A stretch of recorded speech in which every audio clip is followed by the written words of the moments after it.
गेहूँ बोएंगे तो गेहूँ काटेंगे, धान बोएंगे तो धान काटेंगे, आम बोएंगे तो आम का पेड़ लगाने से आम फलेगा, बबूल का पेड़ बोएंगे तो बबूल फल का कांटा चुभेगा। तो ये दुनिया कर्मों की खेती है, जो बोएगा सो काटेगा। इसलिए फिर भी लोग ऐसा कर्म करते हैं, बुरे कर्म। जब कर्मों की खेती है ये संसार, गीता भी कर्म का सिद्धांत ही बताता है,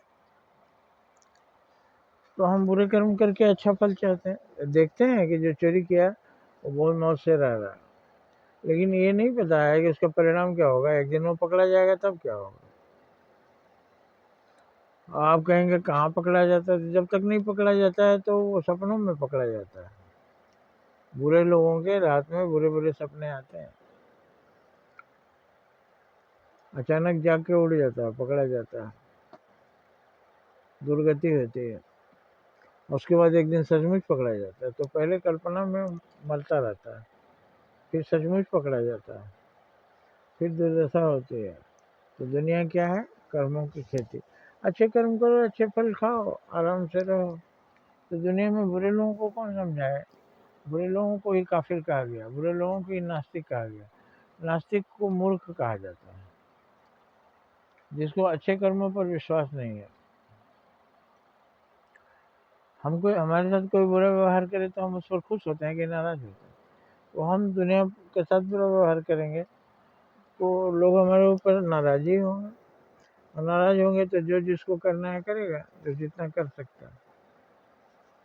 दो चार कमजोर लोग बर्दाश्त कर जाएंगे, कहीं आपका बाप मिल जाएगा तो आपको अच्छी सबक सिखा देगा। इसलिए दुनिया कर्म की खेती है। सत्कर्म कीजिए, सत्फल पाइए।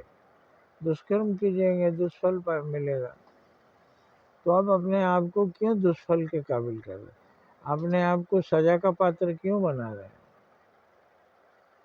हम रोटियां खाएंगे, लाठियां तो नहीं खाएंगे। तो रोटियां खाने का मार्ग है, अच्छाई के रास्ते पर चलिए, रोटियां खाइए। बुराई के मार्ग पर चलेंगे, लाठियां खाएंगे। सुख दुख दोनों रखा हुआ है फल। दुख किसको मिलता है? जो बुरा कर्म करता है। सुख किसको मिलता है? जो अच्छा कर्म। कभी कभी अच्छे कर्म वाला भी दुखी होता है। कोई दुर्जन उसको परेशान करता है, लेकिन लिखा है अंतिम विजय उसी की होगी। अगर बुरे लोग किसी आदमी को समाप्त भी कर दें तो उसे स्वर्ग की प्राप्ति होगी, क्योंकि वो अच्छा है। कभी कभी इस जन्म में दुख उठाना पड़ता है, अगला जन्म अच्छा होगा, लेकिन वो जुड़ा हुआ है। आपके अच्छे कर्म अगले जन्म में काम आएंगे, और बुरे कर्मों से आप अगला जन्म भी बुरा पाएंगे। तो दुनिया कर्मों की खेती है। अच्छे कर्मों से सुख और बुरे कर्मों से दुख मिलता है। ऐसे ही पता नहीं किस जन्म का कौन सा कर्म के कारण हमको दुख मिलता है, वो तो हमें नहीं पता कि हमसे क्या कहाँ गलती हुई किस जन्म में। लेकिन इस जन्म में तो ठीक करिए। इसीलिए सीधा सा अर्थ आप समझिए, सभी धर्मों में दिया हुआ कर्म का फल निश्चित है। तो क्या अच्छे कर्म का बुरा फल मिलता है? नहीं, भगवान की व्यवस्था में कहीं कोई चूक नहीं है। इसीलिए हमें विश्वास रखना चाहिए शास्त्रों पर, गुरुजनों पर, ऋषियों मुनियों पर। सत्कर्म करिए, भूल कर भी बुरे कर्म मत कीजिए। लोगों की मदद कीजिए, भूल कर भी किसी का नुकसान मत कीजिए। किसी को दुख मत दीजिए, सुख दे सकते हैं तो दीजिए। नहीं सुख दे सकते हैं उसके लिए शुभकामना ही करिए। किसी की को बद्दुआ देना हमारा काम नहीं है, दुआएं ही दीजिए। अगर वो बद्दुआ के काबिल है तो उसका तो भगवान हिसाब करेंगे, हमको क्या जरूरत है करने की। उसके बुरे कर्मों का फल हमें क्या देना है? कानून देगा उसका, और कानून तो खरीदा बेचा जाता है इस दुनिया में। कुदरत का जो कानून है उसको कोई खरीद नहीं सकता। तो दुनिया कर्मों की खेती है, जो बोएगा वो काटेगा,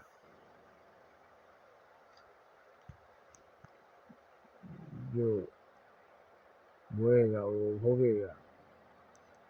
अच्छा बो, अच्छा करो, अच्छा पाओ, सबके लिए अच्छा, तुम्हारे लिए अच्छा, तुम्हारा भी उद्धार हो जाएगा और तमाम दुखी लोगों का उद्धार होगा, उनके दुआएं भी तुम्हारे लिए होंगी।